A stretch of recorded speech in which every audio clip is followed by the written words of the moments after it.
नमस्कार दोस्तों। Toppers test YouTube channel पर आपका फिर से स्वागत है। और रीट संस्कृत वस्तुनिष्ठ प्रश्नों की श्रृंखला में आप सभी का फिर से स्वागत है। वस्तुनिष्ठ प्रश्नों की श्रृंखला को आगे बढ़ाते हुए आज का जो पहला क्वेश्चन है उसको देखते हैं। आज का पहला क्वेश्चन है, स्वराणाम बाह्य प्रयत्न अस्ति, अर्थात स्वरों का बाह्य प्रयत्न कौन सा है। तो मैंने आपको बताया था कि बाह्य प्रयत्न और आभ्यंतर प्रयत्न, अर्थात जो यत्न है वो दो प्रकार के होते हैं। यत्नो द्विधा, आभ्यंतरो बाह्यश्च, आभ्यंतर और बाह्य। तो उसमें मैंने बताया था आपको कि आभ्यंतर जो प्रयत्न है वो 5 होते हैं और जो बाह्य जो प्रयत्न है वो 11 होते हैं। अब जो बाह्य प्रयत्न है वो 11 विवार, संवार, श्वास, नाद, घोष, अघोष, अल्पप्राण, महाप्राण, उदात, अनुदात, स्वरित। अब इनमें व्यंजनों के जो बाह्य प्रयत्न है वो अलग है, स्वरों के जो बाह्य प्रयत्न है वो अलग है। अब प्रत्येक स्वर के 3 बाह्य प्रयत्न होते हैं, उसी प्रकार प्रत्येक व्यंजन के 4 बाह्य प्रयत्न होते हैं। अब इनमें जो विवार, संवार, श्वास, नाद, घोष, अघोष, अल्पप्राण, महाप्राण, यहां तक, अर्थात ये जो 8 जो बाह्य प्रयत्न है, इन 8 बाह्य प्रयत्नों में व्यंजन आते हैं, अर्थात व्यंजनों के बाह्य प्रयत्न 8 है। और जो स्वर है उन स्वरों के जो बाह्य प्रयत्न है वो 3 है। कौन कौन से हैं? उदात्त, अनुदात और स्वरित। ठीक है। और बाकी जो बाह्य प्रयत्न है वो व्यंजनों के हैं 8। अब उन 8 में जो है प्रत्येक व्यंजन है, उन प्रत्येक व्यंजन के 4 बाह्य प्रयत्न होते हैं और स्वरों के प्रत्येक स्वर के 3 बाह्य प्रयत्न होते हैं। तो स्वरों के जो बाह्य प्रयत्न है, जैसा कि मैंने आपको बताया, उदात्त, अनुदात और स्वरित। तो हमारा जो उत्तर है वो हो जाएगा उदात्त, अनुदात, स्वरित। तो इस क्वेश्चन का जो सही उत्तर है वो हो जाएगा स। देखते हैं नेक्स्ट क्वेश्चन। रिकार ट वर्गयोः उच्चारण स्थानम अस्ति।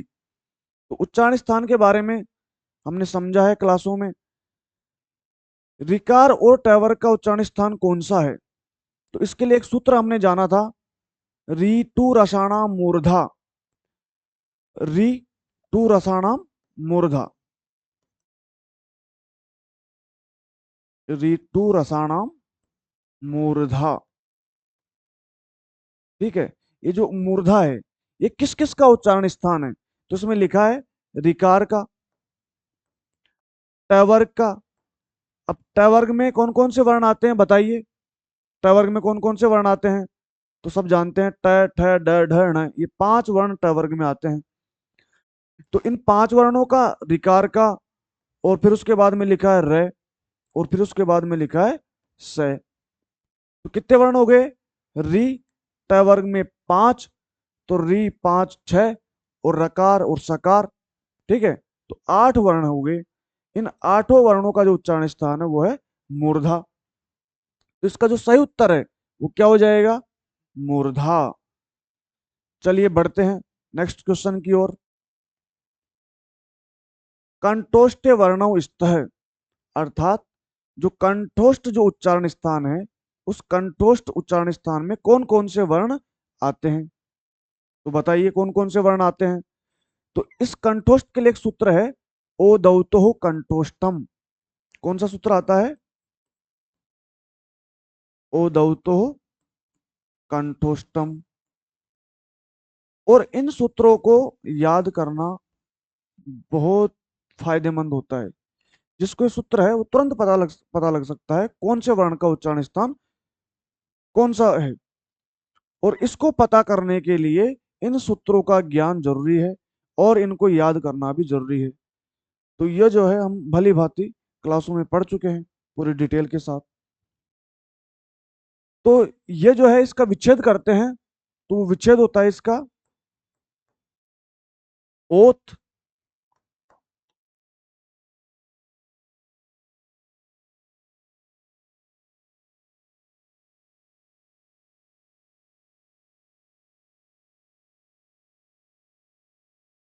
और ओत, ठीक है। प्लस जो षष्ठी विभक्ति का द्विवचन है, उस षष्ठी विभक्ति के द्विवचन में ओस प्रत्यय आता है, और इस ओस के स के स्थान पर क्या हो जाता है, विसर्ग हो जाता है।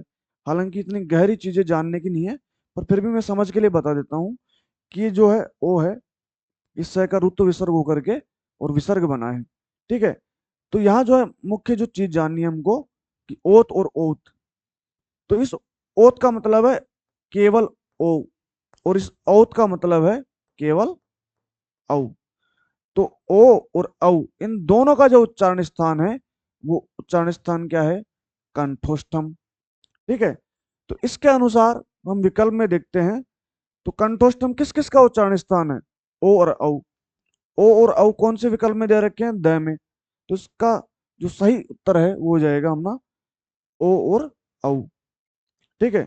बढ़ते हैं नेक्स्ट क्वेश्चन की ओर। हकार से स्थानिक स्थान किम, हकार का जो है उच्चारण स्थान क्या है। तो इसको हमने सूत्र को भली भांति समझा है। अकुह विसर्जनीयानाम कंठ, ठीक है। अकुह विसर्जनीयानाम कंठ। तो कु का मतलब क वर्ग, अ कु है, और ह का मतलब हकार, अकु है, और एक आता है विसर्ग, विसर्जनीय नाम कंठ। तो अकार, क वर्ग, हकार और विसर्ग। क वर्ग में कौन कौन से वर्ण आते हैं, चलो बताइए। क, ख, ग, घ, ng, ठीक है। इन सभी जो वर्ण हैं, इन वर्णों का जो है उच्चारण स्थान क्या है, कंठ। और हमें क्या पूछ रहा है प्रश्न में, हकार से स्थान किम, हकार का उच्चारण स्थान क्या है। तो बताइए हकार का उच्चारण स्थान क्या हो गया, कंठ, ठीक है। तो हमारा जो सही उत्तर है वो क्या हो जाएगा, कंठ। चलिए बढ़ते हैं नेक्स्ट क्वेश्चन की ओर। विवृत प्रयत्न है अस्ति, ठीक है। कि विवृत प्रयत्न जो है, इनमें से विवृत प्रयत्न में कौन कौन से वर्ण आते हैं, ठीक है।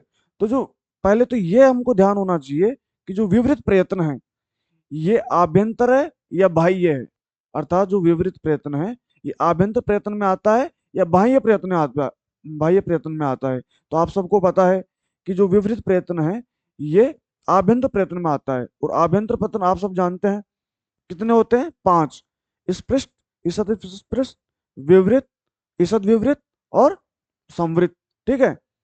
तो ये पूछ रहा है विवृत। अब इस विवृत में कौन कौन से वर्ण आते हैं, तो आपकी जानकारी के लिए मैं बता दूं, इस क्वेश्चन को समझना बहुत जरूरी है, क्योंकि ऐसे प्रश्नों में कभी कभी हम अटक जाते हैं, ठीक है। तो इसके लिए हम सबसे पहले पांचों जो है आभ्यंतर प्रयत्न है उनको जानते हैं। तो पहला जो आभ्यंतर प्रयत्न है वो है स्पृष्ट, ठीक है। दूसरा है ईसत स्पृष्ट,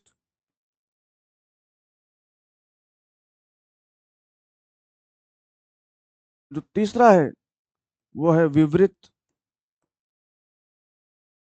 चौथा है वो है ईषद विवृत, ठीक है। और जो पांचवा है वो है संवृत। ये जो पांच जो है, ये क्या है, आभ्यंतर प्रयत्न है। अब ये जो पांच आभ्यंतर प्रयत्न है, ये पांचों आभ्यंतर प्रयत्न ये लघु सिद्धांत कौमुदी के अनुसार है। किसके अनुसार है ये, लघु सिद्धांत कौमुदी के अनुसार,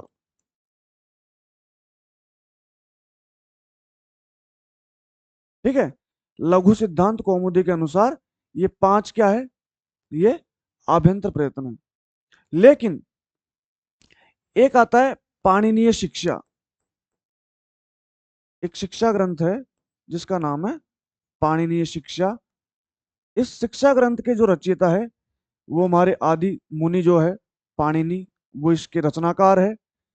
तो इस पाणिनीय शिक्षा जो ग्रंथ है, इस पाणिनीय शिक्षा ग्रंथ के अनुसार जो आभ्यंतर प्रयत्न है, वो आभ्यंतर प्रयत्न कितने होते हैं, 4। कितने होते हैं, 4 होते हैं, ठीक है। पाणिनीय जो शिक्षा ग्रंथ है, इस पाणिनीय शिक्षा ग्रंथ के अनुसार जो आभ्यंतर प्रयत्न है वो कितने होते हैं?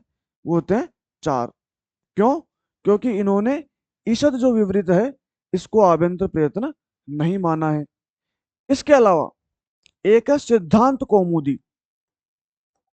एक जो ग्रंथ है वो है सिद्धांत कौमुदी।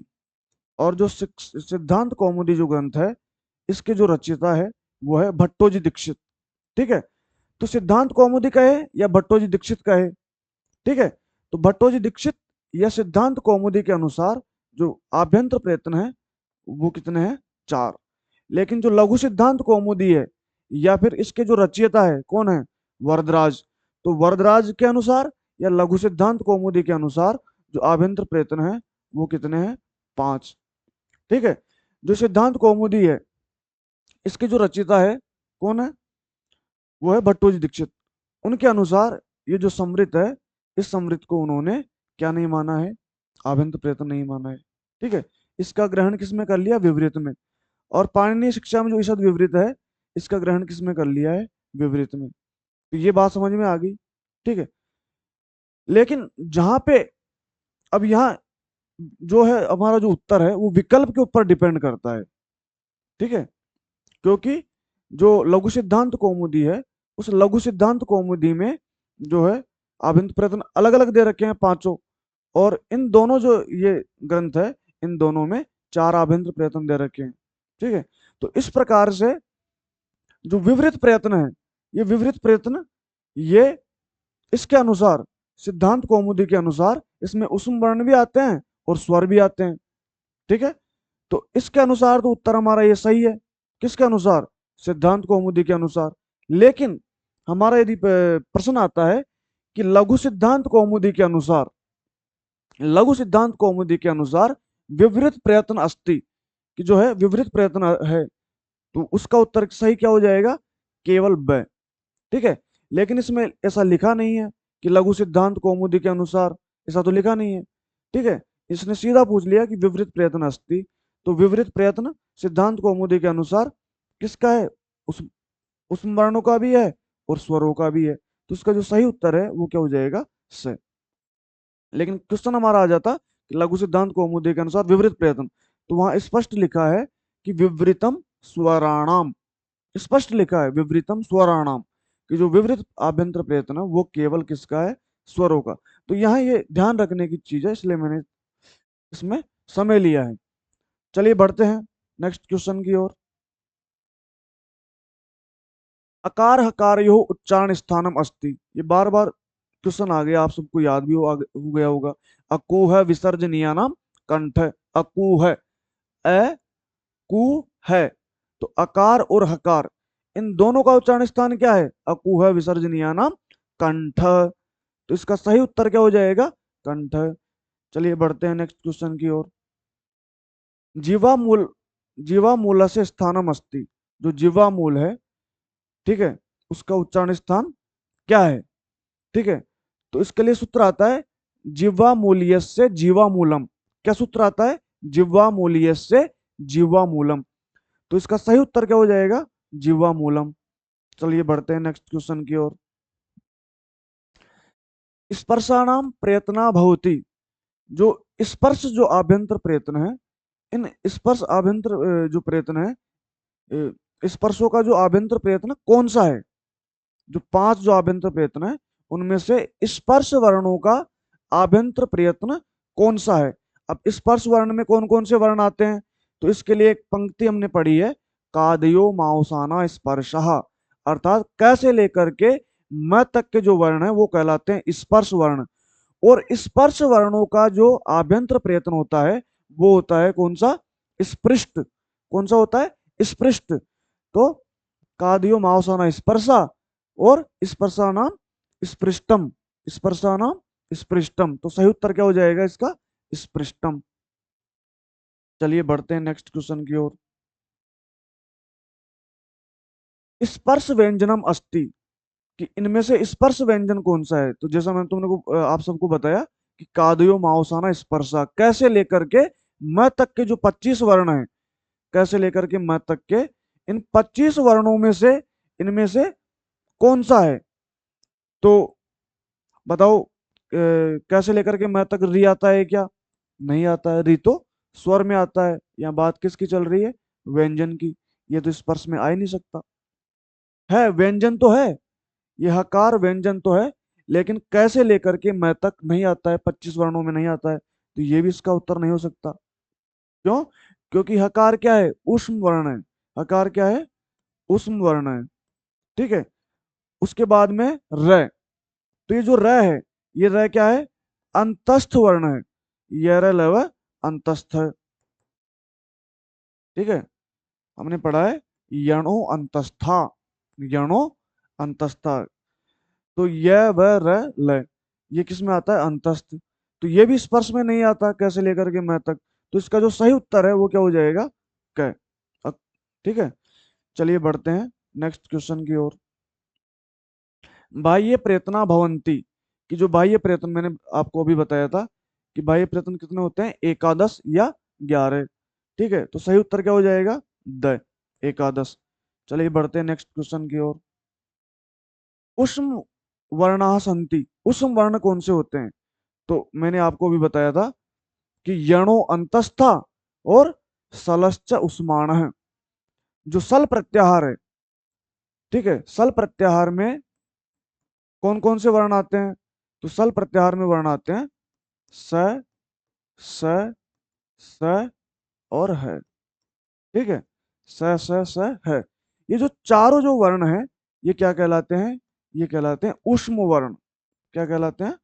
उष्म वर्ण कहलाते हैं। तो इसका जो सही उत्तर है वो क्या हो जाएगा? स हा। ठीक है। बढ़ते हैं नेक्स्ट क्वेश्चन की ओर। कंठ इति उच्चारण स्थानम अस्ति। तो कंठ किसका उच्चारण स्थान है? अकुह विसर्जनीय नाम कंठ है। अकार, कैवर्ग, हकार और विसर्ग, इनका उच्चारण स्थान क्या है? कंठ।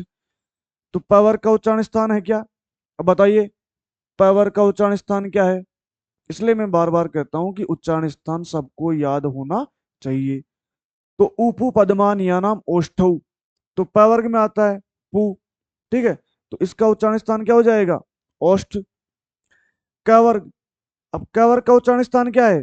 कंठ। तो हमारा जो सही उत्तर है वो क्या हो जाएगा? क वर्ग। क्योंकि क वर्ग का उच्चारण स्थान क्या है? कंठ। अकु है विसर्जनीय नाम कंठ है। उसके बाद च वर्ग का उच्चारण स्थान क्या होता है? ईचू यशा नाम तालु। ठीक है। उसी प्रकार त वर्ग का जो उच्चारण स्थान है वो क्या होता है? ऋतु लसा नाम दंता। ठीक है। तो इसका उत्तर है, सही उत्तर क्या हो जाएगा? ब। Next question.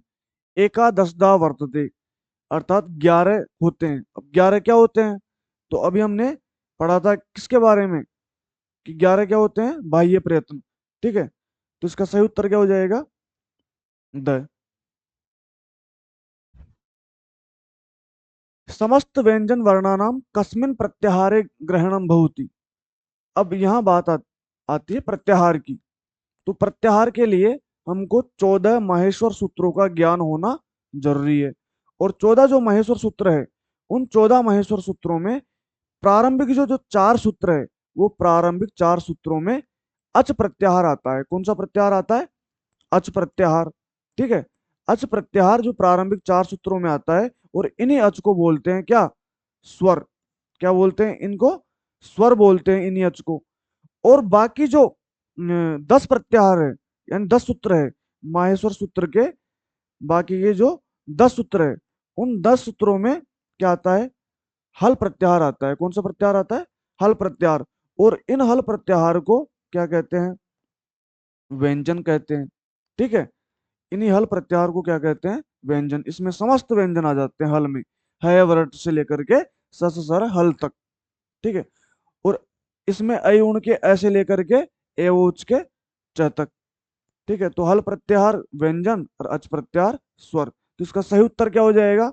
व्यंजन वर्णों के लिए सही उत्तर हो जाएगा ब। चलिए बढ़ते हैं नेक्स्ट क्वेश्चन की ओर। माहेश्वर सूत्रेषु कस्य व्यंजन वर्ण से द्विवारम प्रयोग भवति। अब देखो, माहेश्वर सूत्रों पर आधारित ये क्वेश्चन है। तो माहेश्वर जो सूत्र है, उन माहेश्वर सूत्रों में ऐसा कौन सा वर्ण है जिसका 2 बार प्रयोग होता है? तो आप सबको पता है कि एक तो है वर्ट में है आ रहा है, जो है ये वर्ट सूत्र है, उस है वर्ट में है आ रहा है।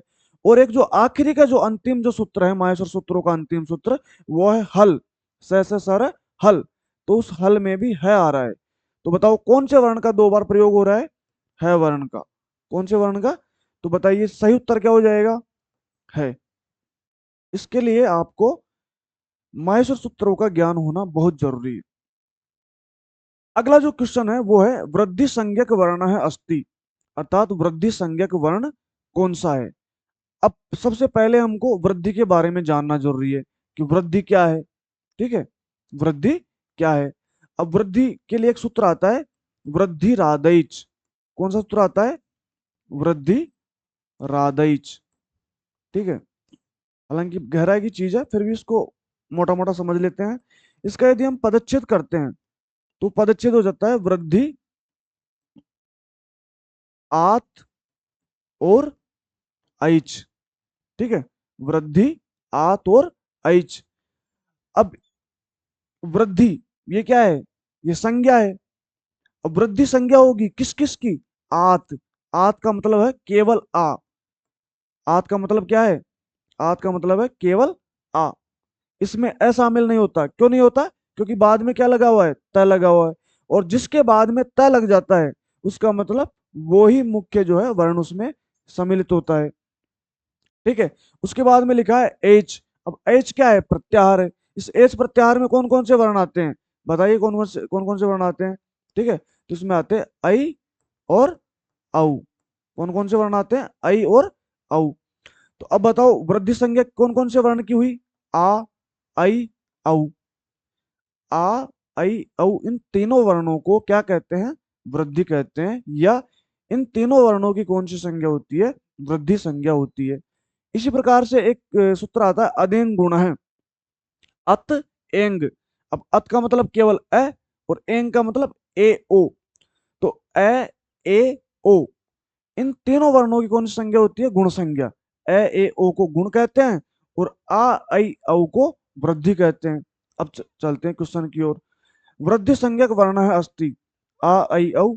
अब बताइए कौन सा इसमें उत्तर होगा? बताइए आप कौन सा उत्तर होगा? तो इसमें कौन सा हो जाएगा? द। ठीक है, औ। औ की कौन सी संज्ञा होगी? वृद्धि संज्ञा। ठीक है, चलिए बढ़ते हैं। ए इत्यस्य उच्चारण स्थानम अस्ति, कि ए का उच्चारण स्थान क्या है? तो इसके लिए सूत्र है ए दयितो कंठ तालु। क्या सूत्र है? ए दयितो कंठ तालु। ठीक है, तो अभी मैंने बताया था एत और ऐत, अर्थात ए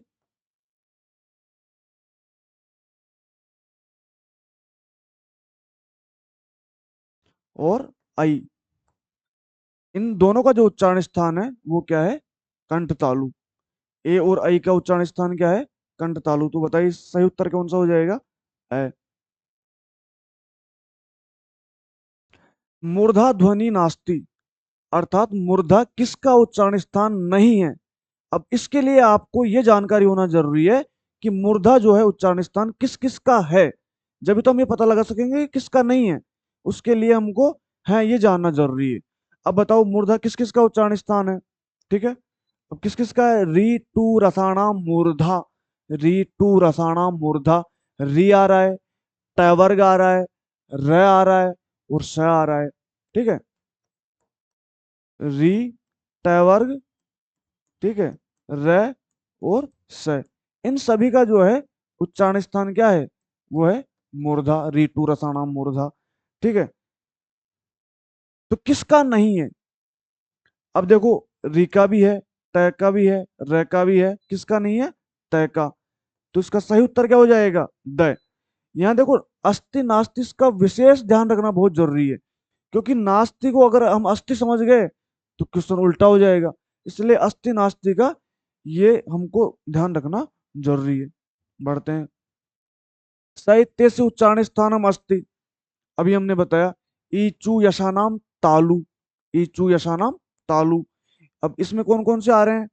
ई, चू का मतलब च वर्ग, ठीक है, और यकार, सकार। ठीक है, ईचू यशानाम तालु। ठीक है। तो ये जो सकार है इस प्रकार का सकार है। ठीक है। ईचु ऐसा नाम तालु, इस स को तालव्य स बोलते हैं। ये जो सब वर्ण है ये तालव्य है। ठीक है। तो इकार का, चैवर्कर, यकार, सकार, इन सब का उच्चारण स्थान क्या है? तालु है। तो सही उत्तर कौन सा हो जाएगा? स। यहाँ विसर्ग नहीं आएगा क्योंकि तालु जो है ये नपुंसक लिंग का शब्द है। ठीक है। बढ़ते हैं नेक्स्ट क्वेश्चन की ओर। तालु ध्वनि नास्ति। अब तालु ध्वनि किसकी नहीं है, अर्थात जो तालु है वो उच्चारण स्थान किसका नहीं है? तो अभी हमने पढ़ा था ईचु ऐसा नाम तालु। ई का तो है, चकार का भी है, यकार का भी है, तो किसका नहीं है? टकार का नहीं है। तो सही उत्तर किसका क्या हो जाएगा? ट हो जाएगा, द हो जाएगा। बढ़ते हैं। कंठ्य ध्वनि ही नास्ति, अर्थात कंठ ध्वनि नहीं है। कंठ किस किस का उच्चारण स्थान नहीं है? तो अकूह विसर्जनीय नाम कंठ है। अकार, अकार, कवर्ग, हकार और विसर्ग, इनका उच्चारण स्थान है कंठ। तो अकार का भी है, क का भी है, हकार का भी है, किसका नहीं है? चकार का नहीं है। अब बताओ आप कि चकार का उच्चारण स्थान क्या है? बताइए, सोचिए। ईचू ऐसा नाम तालु, कौन सा हो जाएगा? तालु। बढ़ते हैं नेक्स्ट क्वेश्चन की ओर। पाणिनीय शिक्षा अनुसार हम स्वर वर्ण है। पाणिनीय शिक्षा के अनुसार स्वर कितने हैं? पाणिनीय शिक्षा के अनुसार स्वर कितने हैं? अब देखिए, लघु सिद्धांत कौमुदी के अनुसार स्वरों की जो संख्या है वो अलग है, और पाणिनीय शिक्षा के अनुसार स्वरों की जो संख्या है वो अलग है। क्यों? क्योंकि जो लघु सिद्धांत कौमुदी है उस लघु सिद्धांत कौमुदी के अनुसार 9 स्वर होते हैं। कुल कितने स्वर होते हैं? 9। और व्यंजन कितने होते हैं लघु सिद्धांत कौमुदी के अनुसार? वो होते हैं 33। तो जो कुल जो वर्ण है लघु सिद्धांत कौमुदी के अनुसार वो होते हैं 42। ठीक है। उसी प्रकार जो पाणिनीय शिक्षा जो ग्रंथ है पाणिनि जी का, उसके अनुसार जो स्वरों की संख्या है वो स्वरों की संख्या कितनी है? वो है 21। क्योंकि उन्होंने लिखा है खुद स्वरहा विंशति रेकश्च। स्वरहा विंशति रेकश्च, अर्थात विंशति और एक अर्थात 21। कितने स्वर होते हैं? 21 स्वर होते हैं। और उसी प्रकार जो पाणिनीय शिक्षा है उसके अनुसार जो मुख्य जो है तो कुल जो वर्ण है, कुल वर्ण है वो है 63 या 64। अब 63 या 64 क्यों है? क्योंकि स्वरों की जो संख्या है वो 21 है। मूल रूप से तो 21 है क्योंकि खुद पाणिनि ने लिखा है स्वरहा विंशति रेकश्च, लेकिन ऑप्शन में यदि 22 दिया है, 21 और 22 दोनों एक साथ देते हैं तो सही उत्तर होगा 21-22 वाला। लेकिन ऑप्शन में अलग अलग दिया है 20, 21, 22, 23, तो वहां जो है उत्तर सही उत्तर कौन सा होगा? 21 वाला। लेकिन 21 और 22 को साथ साथ दिया है तो उसका वही विकल्प सही होगा जिसमें 21-22 दोनों लिखा है। क्यों? अब इसका क्या कारण है? तो इसके लिए मैं आपको समझा देता हूँ कि जो पाणिनीय शिक्षा है उसके अनुसार वो है 8 या वो 21 या 22 स्वर होते हैं। कैसे होते हैं? तो उन्होंने जो रस्व स्वर माने हैं पाणिनि जी ने, वो रस्व स्वर माने हैं अ, ई, उ, री और ली। ठीक है। इसको क्या माना है? रस्व स्वर। तो बताइए कितने हो गए ये? 5। उसके बाद आते हैं दीर्घ स्वर। तो दीर्घ स्वर में आ जाएगा आ, ई, उ, री, ए, ओ, आई, औ। कुल कितने हो गए? 8। तो दीर्घ स्वर कितने हो गए? 8। ह्रस्व स्वर कितने हो गए? 5। उसके बाद प्लुत, जो प्लुत स्वर है वो कितने हैं? तो ए, ठीक है, आ, ठीक है,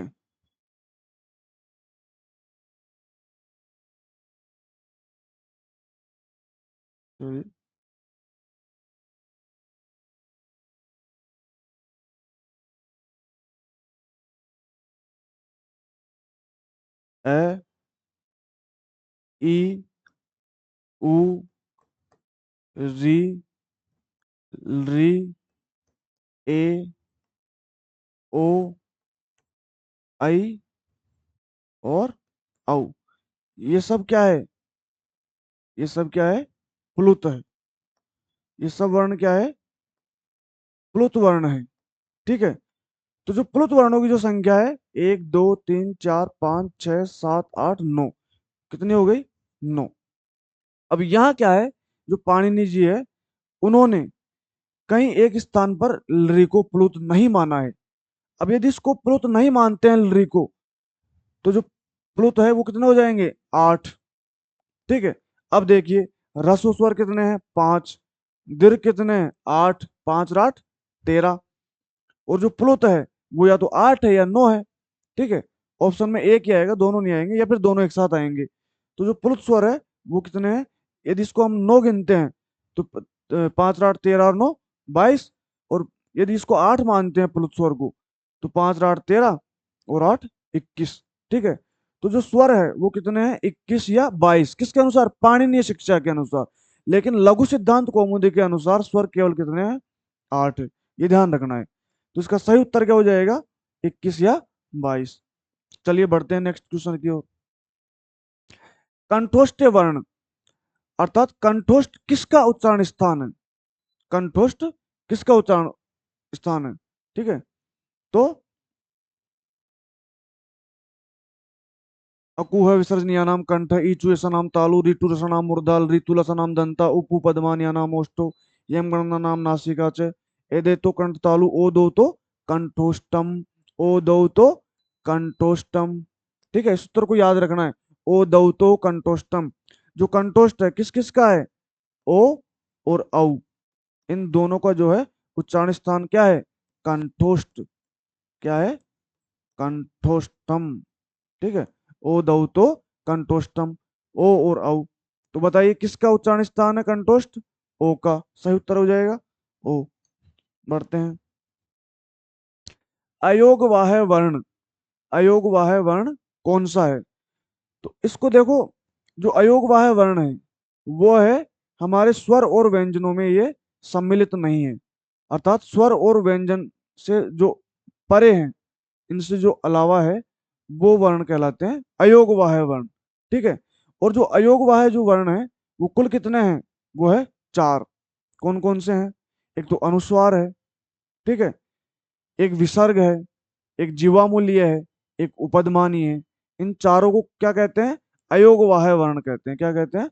अयोगवाह। पहला कौन सा है? अनुस्वार, दूसरा विसर्ग, तीसरा जीवामूल्य, और चौथा उपदमानी। ठीक है। अयोगवाह वर्ण अनुस्वार है, उपदमानीय भी है, जीवामूल्य भी है, और सर्वव्यापी। तो सही उत्तर क्या हो जाएगा? द। इनके अलावा एक कौन सा है? एक कौन सा है अयोगवाह? तो वो है विसर्जनीय। कौन सा है? विसर्जनीय, या इसको कहते हैं विसर्ग। तो कुल अयोगवाह कितने हो गए? 4। ठीक है। तो बढ़ते हैं नेक्स्ट क्वेश्चन की ओर। व्याकरणम शब्द है, अर्थात जो व्याकरण जो शब्द है वो व्याकरणम शब्द कौन से लिंग का है? तो स्पष्ट पता चल रहा है कि व्याकरणम जो शब्द है वो नपुंसक लिंग का है। कौन से लिंग का है? नपुंसक लिंग। तो सही उत्तर कौन सा हो जाएगा? नपुंसक। अब नपुंसक लिंग का क्यों है? क्योंकि ये जो व्याकरण है, इस व्याकरण में लुट प्रत्यय है। जो व्याकरण जो शब्द है इसमें कौन सा प्रत्यय है? लुट प्रत्यय है। देखो, वी उपसर्ग है और आंग उपसर्ग है और क्री धातु है, लुट प्रत्यय है। और जो लुट प्रत्यय है वो सामान्यतया लुट प्रत्यय से जो शब्द बनते हैं वो सामान्यतया कौन से लिंग में चलते हैं? नपुंसक लिंग में चलते हैं। जैसे दा धातु में लुट प्रत्यय लगाया तो दानम। ठीक है।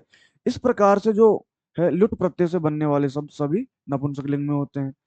तो इसलिए लुट प्रत्यय से बनने के कारण ये इसमें कौन सा लिंग हो गया? नपुंसक लिंग। ठीक है। तो व्याकरण जो शब्द है इसकी व्युत्पत्ति हम देखें तो वी और आंग उपसर्ग है। ठीक है। आंग का केवल आशेष बचता है, और क्री धातु है, और कौन सा प्रत्यय है? लुट प्रत्यय है। और लुट में ल और ट की क्या हो जाती है? इत संज्ञा। केवल क्या बचता है? यू। और यू के स्थान पर यू और अना का एक सूत्र आता है। उस यू और अना का सूत्र से क्या आदेश हो जाता है? अन। और इस प्रकार से गुण होकर के न के स्थान पर न होकर के और व्याकरणम शब्द बनता है। ठीक है। ठीक है दोस्तों, आज के लिए इतना ही। फिर मिलते हैं नेक्स्ट क्लास में। और आप सभी से अपेक्षा है कि टॉपर्स टेस्ट यूट्यूब चैनल को लाइक और सब्सक्राइब जरूर करें, और पसंद आए तो आप इसको शेयर भी जरूर करें। धन्यवाद।